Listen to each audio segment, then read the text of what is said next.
Training camp is a couple weeks away, thank God. With that said though, I decided to take a look at the top 5 coaches that I think are going to be in the hot seat for the 2025 season. But before we get too much further, like always, I just want to thank every single one of you who has already subscribed. We've been growing and I really appreciate every single one of you. And if you feel that I've earned it today, please feel free to subscribe as well, or follow me on my social medias. I have them linked down below, but let's just get right into it. So like I mentioned, this is going to be a top 5 video for basically coaches that I think are in the hot seat. First and foremost, let's define the hot seat. The hot seat is a coach who is basically on the verge of potentially getting fired, most likely due to performance or just going different directions for whatever reason. With that, we're going to look at each coach individually and go over the reasons I believe they are justifiably in the hot seat. We do have one honorable mention though, just because it was between him and somebody else on this list, and that's going to be Zac Taylor. Zac Taylor is a very good team. There's no question about it. The problem is the front office does not support that team. They are playing games with Trey Hendrickson as well as their first round draft pick Shamar Stewart. They're playing games with both of them. Neither of them are signed yet, meaning they have no pass rush. Not the point. The Bengals are in a tough situation. They're in one of the toughest divisions in football. There's no question about it, but they need to overcome that. That's no longer an excuse anymore. You have to do something. They're going to have to win a playoff game. I don't think they need to win the division necessarily, but definitely they need to win a playoff game for Zac Taylor to keep his job. Number 5, Mike Tomlin. Now, most years I would feel that Mike Tomlin's job is secure. He always has a winning record year after year, and it's consistent. Yeah, they haven't won a playoff game since 2016, but at least they do sometimes make the playoffs. And again, they always have a winning record. This year is different, however. Not only did they wait on quarterback to the point where it was questioned if Mason Rudolph would actually start for this team, they signed Aaron Rodgers. You could say that's a very uncharacteristic Steelers move, so it was kind of a little odd and made this season feel a little bit different. Then the Steelers traded for Jalen Ramsey and Jonnu Smith. In exchange, Minkah Fitzpatrick. What? The Dolphins will get a 2027 5th round pick and the Steelers get a 2027 7th round pick. Now look, I don't hate the move for the Steelers. Like, yeah, Ramsey's older, Jonnu is older. Will they still have enough in the tank for the Steelers to compete and actually win a playoff game?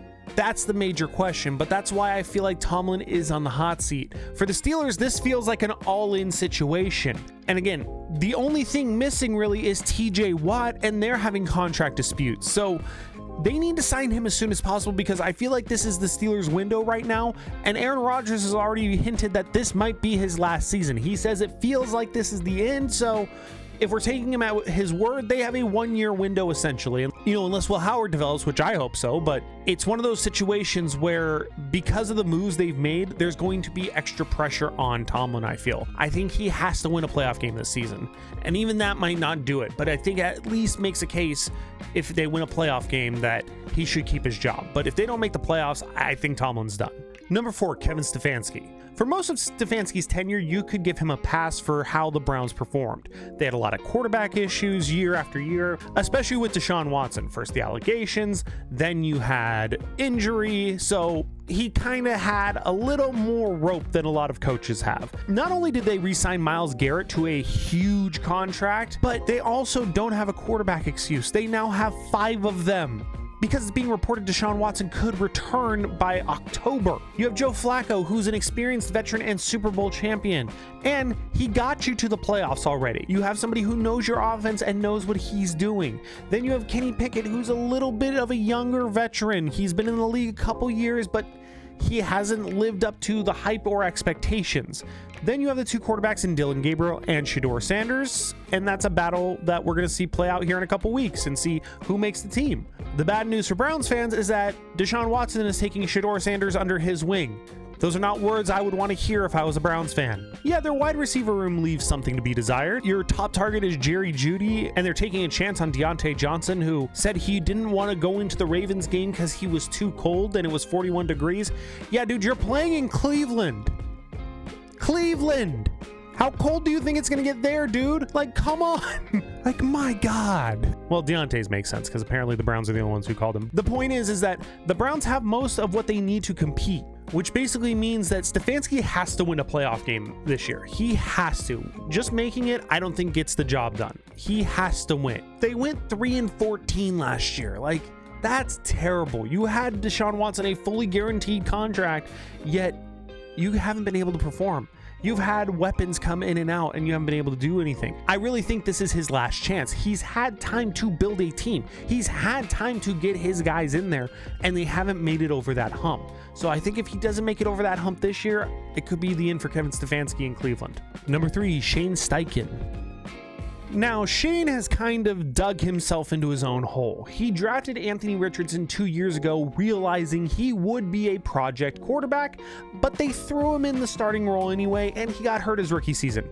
Then he got hurt his sophomore season. This puts the Colts in a very bad situation because they have had the weapons to go deep and they can't because their quarterback situation is not figured out. Shane Steichen's supposed to kind of be the quarterback whisperer. He's supposed to be able to get these guys over that hump. So if he can't do that, then what are we doing here? He went 9-8 his first season. Hey, good job. Then went 8-9. When Richardson got hurt both times, you had quarterbacks behind him who did not play a similar game to him whatsoever, meaning you had to redesign your entire offense or install packages that were more suited towards these quarterbacks that didn't suit what you basically had been training for all offseason. Your options were Gardner Minshew and Joe Flacco. They are not guys who can be mobile with the ball. Add on top of that unfortunately Jim Irsay did pass away. Rest in peace, Jim. And his 3 daughters are now in charge of the Colts. Carly Irsay Gordon is going to be taking over as CEO. The reason that's an issue is because she wears a headset on the sideline every game day. Okay, ma'am, you are not the owner of the Kansas City Chiefs. You have not won multiple Super Bowls. You haven't won a Super Bowl in close to 20 years. You are not a franchise that people look at and go, that's how we build an organization. So if you've been doing this for years, Carly, maybe that's the issue. Maybe you're putting too much pressure on your coaches and making them double think what they should do. Maybe you should take the headset off. I get it. You're paying him millions of dollars. I understand. You want to make sure. You learn that in the interview process. And if you can't judge somebody in the interview process, that's on you, dude, not on the coach. You shouldn't be hovering over him, listening to every single move he's making. That added pressure is going to get him to double think and not go with his gut. And that is an issue. If you don't see that, that is why the Colts will continue to lose and underperform. I'm sorry, look at this roster. It's built, it's stacked. Carly adding this pressure onto Shane, I think, is why his seat is going to be even hotter. A hands-on owner like that usually does not translate well. Notice how the Cowboys have not won since the early 90s. And that's because I think Jerry is too hands-on. He shouldn't be the GM anymore. Shane's in a situation where I don't even think winning the division will do him enough. He's going to have to win a playoff game. The AFC South is basically 2 teams right now in Houston and Indianapolis. Yeah, the Jags got Travis Hunter, but they still have some holes to fill. The Titans are still, filling some holes as well. So the division is really 2 teams on paper at this point. So if Shane does not win the division or a playoff game, I think he's out. Number 2, Brian Daboll. Now, Daboll is in a similar situation to Kevin Stefanski. You can blame a lot of the issues they've had on quarterback play. Daniel Jones did not work in New York, and they really haven't had a stable quarterback since. They went and signed Russell Wilson, so there's not a lot of hope there. I think they're going to rely more on Jackson Dart, who they drafted. They also signed Jameis Winston, I think, to help develop Dart as well. I think a lot of eggs are going to be in Dart's basket this season. They have Malik Neighbors, great player. They just drafted Abdul Carter, very exciting. They need to figure out quarterback. And that's why I think Jackson Dart is going to start, because they need to be able to run what Daboll wants to run. And if he's going to, basically go out, he may as well go out his own way. You know what I mean? Like, if you're going to be fired, may as well get fired doing what you believe in. The problem with the Giants, though, is that they're in a pretty tough division. They have the Eagles, they have the Commanders, and the Cowboys are coming up. They have an easier schedule, sure, but it's not a guarantee that they're going to win very many games. Personally, I think Daboll is pretty much a lock to get fired this offseason. Number 1, Mike McDaniel. It hurts my soul to say it. I love Mike McDaniel as a coach. He seems like a great guy, but he has not been performing. He was supposed to be this offensive guru, and again, another coach you can blame a lot of the issues this team's had on their quarterback injury. Tua's had a lot of concussions. It has derailed them every single season. On the other hand, though, they've never really had a backup quarterback to, replace Tua if Tua went down, especially with his concussions. They've never made that a point in their draft, offseason plans, nothing. They've never really gotten a backup quarterback that can get them over that hump. This season is going to be a make it or break it year for Mike. They have weapons. Tyreek Hill is still there. Jalen Waddle is still there. Day Chan is still there. They have what they need to get much better. Offensively, I think they have what they need to put points on the board. Their defense is what scares me. They traded Jalen Ramsey, which, hey, you got Minkah Fitzpatrick. That's great. He's not playing corner. Your cornerbacks are Storm Duck and Jason Marshall. Not terrible, but not great. It's more of a question mark than a lock at this point. What is that secondary going to look like? How are they going to perform? That is not a good thing going into a season that could potentially be one that you're fired from. Mike also has lost his only playoff appearance, so that's also a very negative thing towards him.